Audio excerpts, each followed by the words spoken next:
Alright, welcome to Hedgehog Historicals again, and today we're going to do part 2 of kind of like the support units, the heavy support units. This one is good. We strategically did this one last because the units, the models here came out after the original build, and some of the rules we came up with came after we initially filmed the overview of the army. So, stay tuned, we'll dive into these units one at a time. Alright, so we're going to start with werewolves. Now, we're going to go back to last video, and I want to mention that we added the zombie ogres to the list because when TT Combat first released these, the werewolves weren't part of the list. They weren't part of the army yet. They hadn't released them. So Dave didn't really have any heavy hitters, so he went ahead and went the zombie ogre route. Well, of course, within a couple months, the werewolves came up. Of course, Dave got them, and so now we've got had to come up with stats. So that's what we've got here today.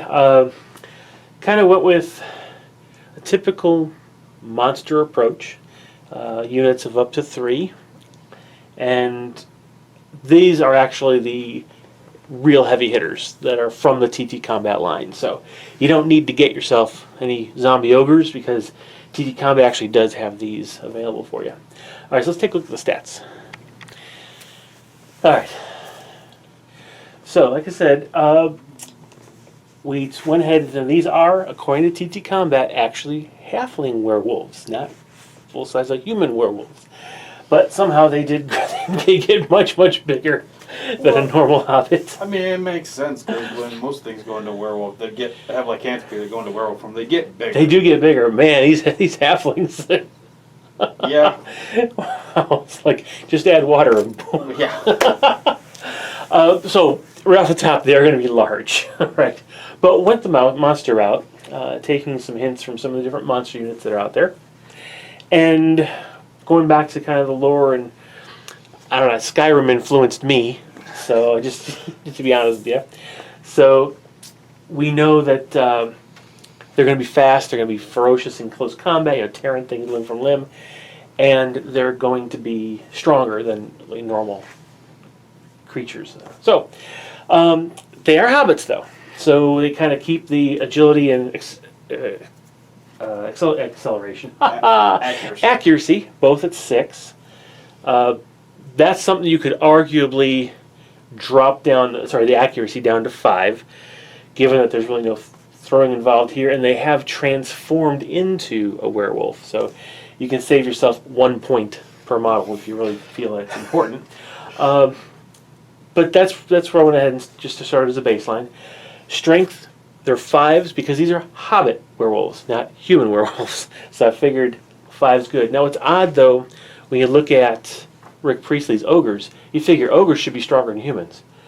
But they're not. They have a strength 5 too. So yeah, it's kind of odd. So I'm not certain what Rick was thinking in those terms, so that's another reason I didn't want to go too much higher than the +1 over what a hobbit normally has. Res, however, is 6 because they're a little more inured to pain, just in their general stats, just in their general abilities, according to lore, different lores. And I figure the the fur doesn't hurt.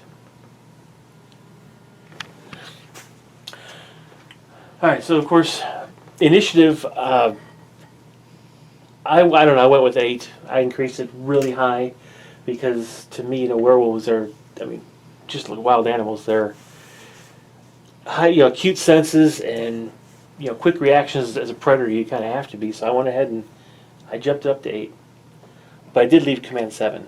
So it isn't too bad. They're not undead, so they'll be able to recover pins if the Nigglroot ever falls, but. It should work. Now, where things get really interesting and where these become much stronger than those giant zombie ogres is the fact that these guys have both tough and a wound. I think the zombie ogres only have tough, if I'm right. Mm-hmm. They don't have a wound.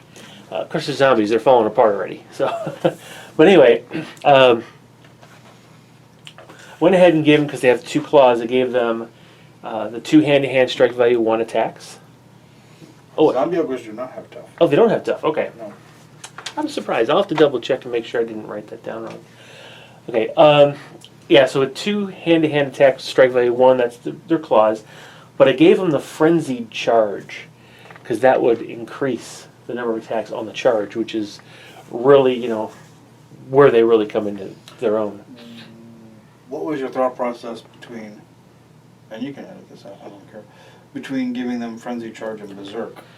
Well, because with Berserk, you only have the Berserk rule while until the point at which you fail a break test. Okay. Then you lose that rule. Okay, and I didn't want that, but Crazed Psychotic was a little bit too far. Right. Okay, so Frenzy Charge I think was a Okay. good way to start. They're fiercest when they first charge in. Right. That's their That makes sense. teeth and claws come into play. Of course, made them fast 8s. This is the fastest thing in your army because ponies are only going 6, but these guys can go full 8. Now that makes these really, really dangerous because they'll be able to keep that run order on them, having that fast rule, and then they can charge that additional, 16 inches. So these guys will be up the field quick and doing a lot of damage. That's going to be 6 attacks. I think it's doubled on the charge. Or is frenzied as a reroll?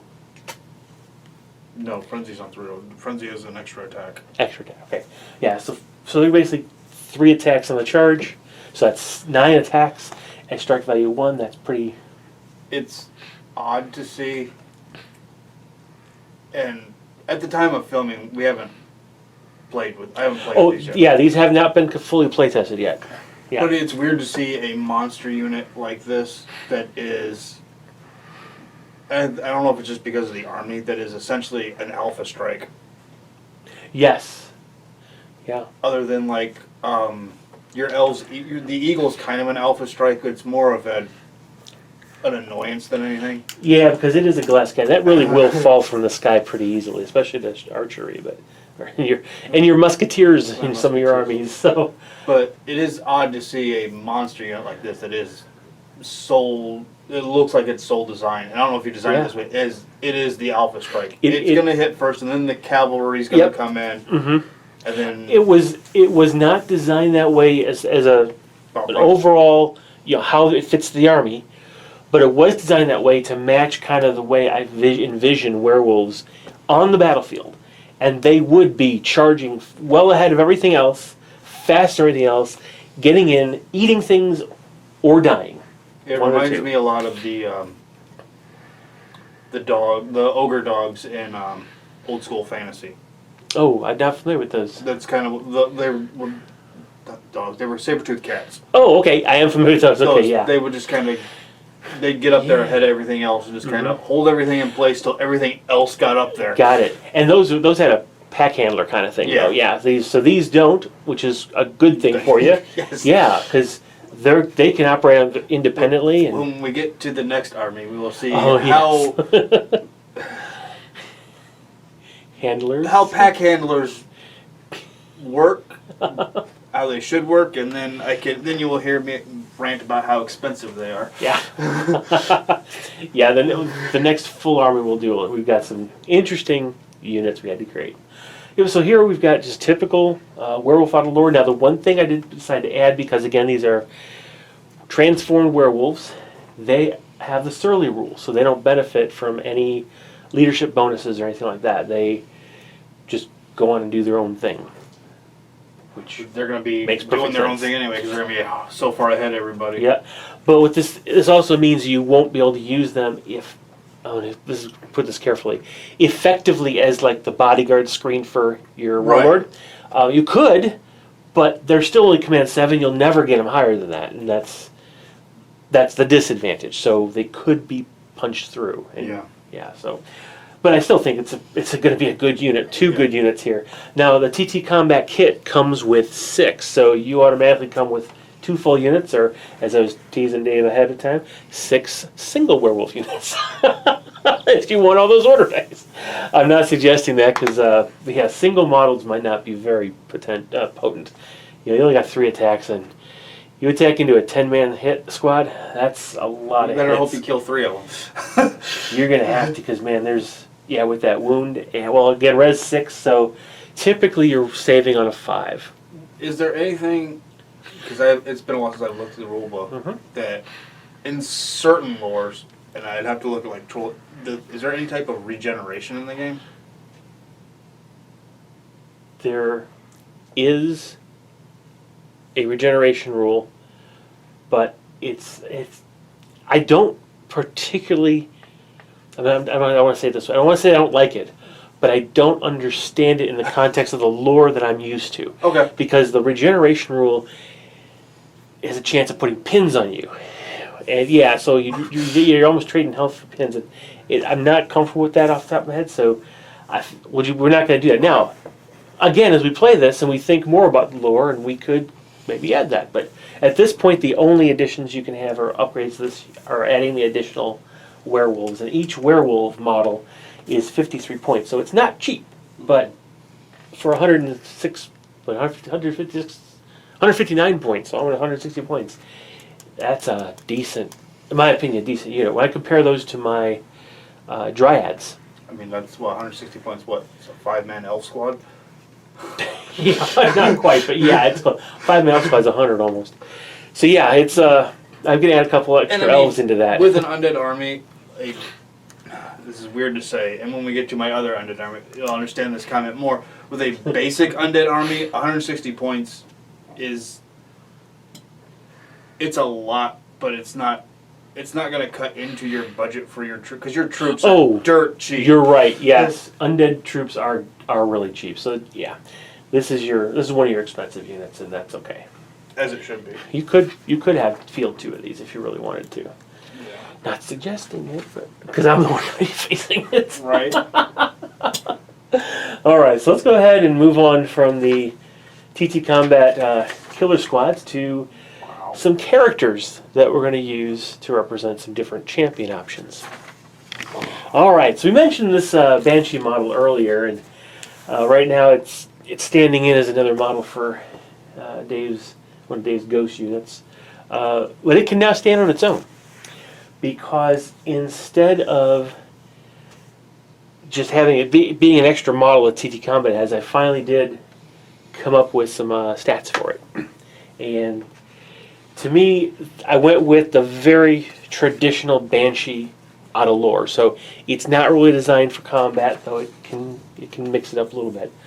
But because it is a single model, and it does have some punch, though in my opinion, I thought it would be a little bit too much for the opponent to be able, the player to take both a champion and this, so the Wraith Knight and this. So this essentially counts as the champion, much as the Ghoul King I'm about to talk about as well. So in the Undead Halfling army, you can either choose the Wraith Knight or the Banshee or the Ghoul King to be that hero slot. So today, let's take a look at the Banshee and her stats.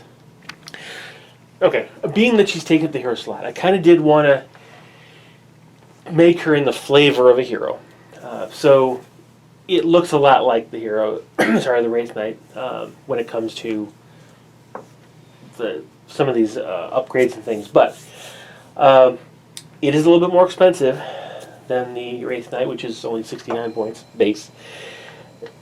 The Banshee is 77, because its stats are pretty much the same as a Wraith Knight without armor. Problem is, the Res 4 armor isn't a good thing. It really isn't, but you want to kind of keep her out of harm's way. She's not designed to go into combat.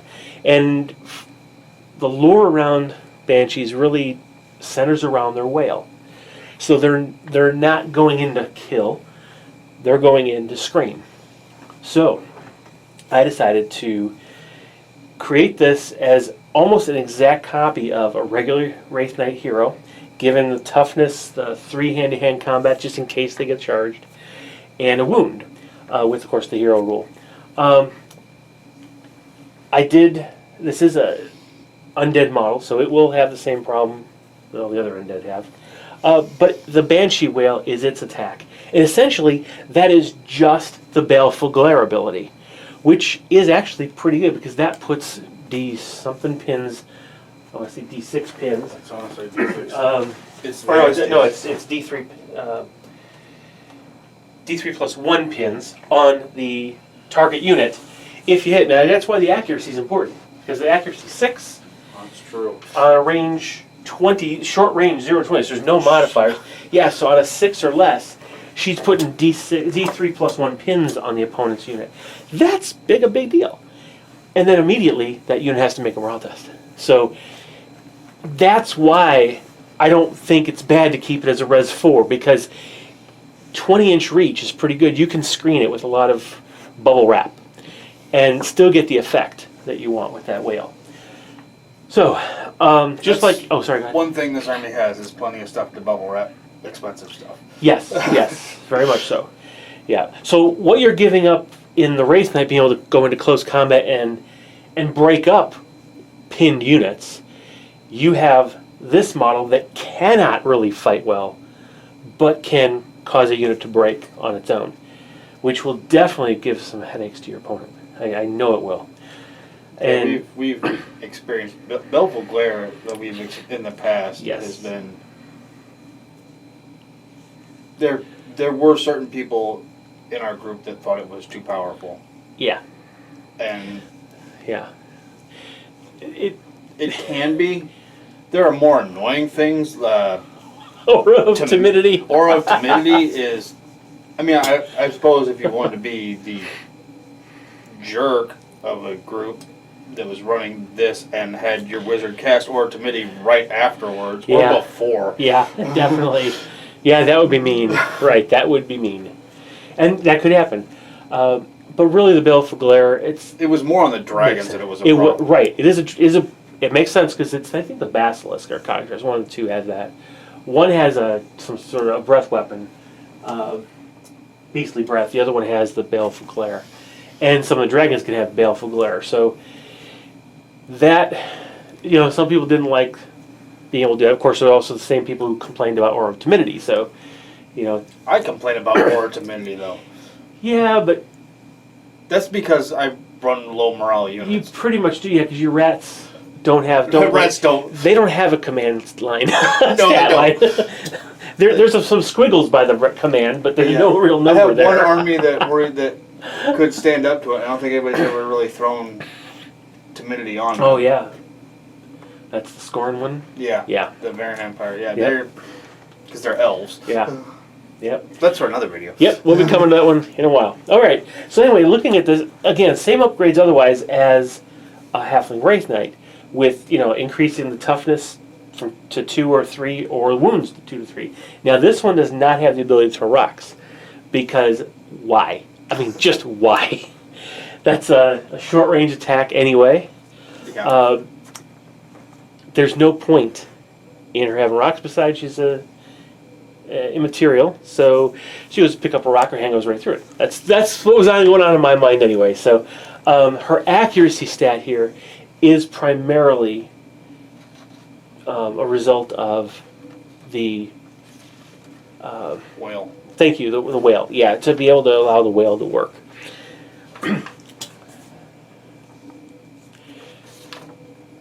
Now I'm going to recalculate this to make sure I've got, because the one thing this Banshee should have that is not written on my sheet, and I'll get that corrected by the time you guys see this video, is we don't have it listed here as Spectral Undead. So the stats might actually be costing 78 points instead of 77, but that Spectral will be it allows you to move through the terrain without any issue, which we don't like. Well, me don't like. I face too many of your models that do that. Much like your ponies. But that's a good thing. This allows the Banshee to be mobile and have a good threat range. She is something that, unlike a champion, who really you can choose to ignore for the most part. The Banshee you really can't ignore. That's because the reason you're going to ignore most champions, at least in our play, that you can tend to ignore most champions, is because most champions are heavily armored, which means they're slowly trotting up the field. Right. Yeah. And you really only have to worry about them when... Now, granted, they can take down a full unit on their own, but with all those shots coming back at them, they could die quick. Their best purpose is to hit those already pinned units, and of course then those guys flee. Yeah. And that's never good, especially if they're already routing. If he charges in, they're gone. Yeah. So, the champion has some real potential. The regular champion, but it's situational. So you Yeah. don't have to focus on him until he really becomes a threat. Plays within about 12. Yeah, and 12 is something that's pinned and hurting and Yeah. potentially vulnerable. This Banshee, no, you need anything within 20 inches is, she's a threat. So that might be interesting. That'll be interesting to see how that plays out. Yeah. Alrighty, all right. Let's go ahead and take a look at the Ghoul King model. Okay, well, between the time we recorded the ghouls video, the video with the ghouls in it, and today, well, a week or so ago, I came up with stats for the Ghoul King because it was named that. Well, why not? So, TT Combat's Ghoul King is a separate model from their Ghoul unit, and so Dave's got 12 ghouls now, and this would be a separate unit he could take if he chooses not to take the Wraith Knight or the Banshee. This model is not quite as good, if you will, as the Banshee. It's maybe not quite as good in all circumstances as the champion, the Wraith Knight. However, this unit has some special abilities that might make him a little more dangerous as a member of the entire warband. So let's go take a look at the stats. Alrighty, so again, starting with the Wraith Knight's stats, it is a hero hobbit, or hero undead halfling. Ghoul King. Well, Or did you start with the Wraith Knight and then build from... no, I started with the Wraith Knight and kind of built on Okay. it, modified him slightly. Because again, he is a halfling. He's now undead, but he became a hero differently than the rest. The lore I'm kind of going back to is kind of lore, honestly, a little bit from Frostgrave, the Ghoul King in Frostgrave. He's I don't remember the Ghoul King. Lich Lord snare campaign. He led a bunch of ghouls, and that's why he was considered Ghoul King, right? And so I figured, well, to stay true to the name and give him that kingly ability, I gave him kind of the Ghoul King rule. That's what I called it. And it's kind of like the Necromancer's zombie Necromancer rule. It allows the Ghoul King to have the follow and command ability and follow and hero special rules that affect ghoul units only. So if you've got 2 of your ghoul units on the table, or even just 1, this guy can command them using the follow. So you give him the order to start level charge, and you run, and the other guys run. All of them come in. That's a potential heavy hit during close combat because you can have the ghouls charge the unit first, chew them up, no pun intended, and then the Ghoul King can finish them off. Again, no pun intended. But that way, that's a lot more dangerous than just the Wraith Knight alone. Yeah. Of course, if you wanted to have the ambush ability, give him the follow and give him and the ghoul unit an ambush ability, then they could both do that in a reaction to an opponent's move, which is potentially powerful. But even if he wasn't going to have his own ambush, allowing the ghoul to have a better ambush, because now do you know what the ghoul's initiative is? 6. Okay, so it's the same as the Ghoul King, so it doesn't really help him too much there from that particular perspective. Think about that one, but he's got the hero rule nonetheless. The hero rule is more important. The follow rule, you mean? Yeah. Now he does not have the command rule, so the command 8 doesn't go to anybody else. It's just he'll have his own 8. It goes just like any other hobbit. Agility and accuracy 6. Strength is 5 because ghouls are stronger than normal humans, so ghouls should be stronger than hobbits. Res is 5, so a little bit tougher just because they deal with pain a little better in my mind, being that they're already sort of dead and cannibalistic. That's kind of where I went with the 5. I don't know if it's necessarily. He's also Good a thing. hero model too. Well, that is true. So, and just like the Wraith Knight is a base res if, higher. If you compare the models themselves, like the Ghoul King has like bone barbs sticking out of him. The regular That ghouls, is true. The regular ghouls don't. Yeah, you're right. Yeah, so so his skeletal structure is morphed by the particular diet that he's chosen. Yeah, okay, so that works. And yeah, with the Banshee, I left it at 4, so I didn't increase it like you would normally a champion, like the Wraith Knight does have. And again, I decided not to give him rock throwing ability. Just for me, and Dave, correct me if I'm wrong. We can always add it, but No, the ghouls don't even have it. yeah, I'm feeling like they've lost their hobbit nature enough that they're not going to care about rocks. They want to get in there and sink their teeth into. They've lost their opponent. humanity, for lack of a Yeah, they're halfling manatee. Yes. That's a good way of putting it. You're right. Okay, so at that, we look at the actual stat line. The Ghoul King, compared to the Wraith Knight, has 3 hand-to-hand combats just like the Wraith Knight does, except his are SV1, so he doesn't need a weapon. He is a weapon. That's one difference. But he comes with tough and woundless just like everything else. But he also has Frenzied Charge, which I think I also gave to the ghouls, because it's a very ghoulish kind of thing to do. They tear into the opponent much like the werewolves do, just from an undead perspective. And of course they are undead. So that's rounds him out. Now he's only 61 points. So he's a lot cheaper than the Banshee. And he's a little bit cheaper than the Wraith Knight. Right, not much. But I think has some more potential if you like running ghouls.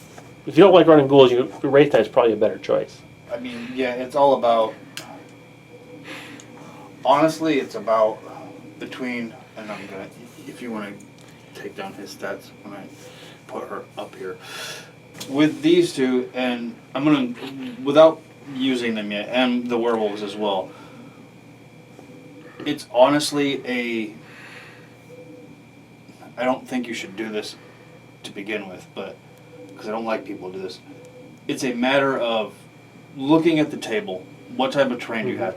Do you need a Banshee and a bunch of ghosts to zip through some terrain to get to something? Is there an open enough lane to where you can fit the Ghoul King and the ghouls to get through? That's a good point. It's an either or, and because the werewolves are, like I said, are wave 1. The cavalry's probably going to be wave 2. Yeah. These guys, either one of these two and the units they command are wave 3. Yeah. Oh, and to be honest with you, the Ghoul King and his ghouls together actually would make a good bubble wrap for your Necromancer. Yeah, I don't say that's more what the zombies are for, because the zombies aren't really doing anything. Well, that is true. That's a good point. But they will stay around longer and dish out a whole lot more damage. That's what I'm thinking. I think, just army-wise, either the zombies or, I only ran them once though. The other unit that I, just from memory, thinking that would be best to bubble wrap the Necromancer would be the mummies, just because they're slower. Yep. That's true. They wouldn't. But that's my, without using them yet, and that's just off the top of my head. Yeah. That's what they look like on paper to me, but what they look like on the table is probably going to be something completely different. Yeah, we'll see. Yeah, because we're going to start playing with these relatively soon. I think we'll start that around the end of October. Ooh, that's funny. Alrighty, yes. Okay, so that kind of concludes right now our Halfling Undead army.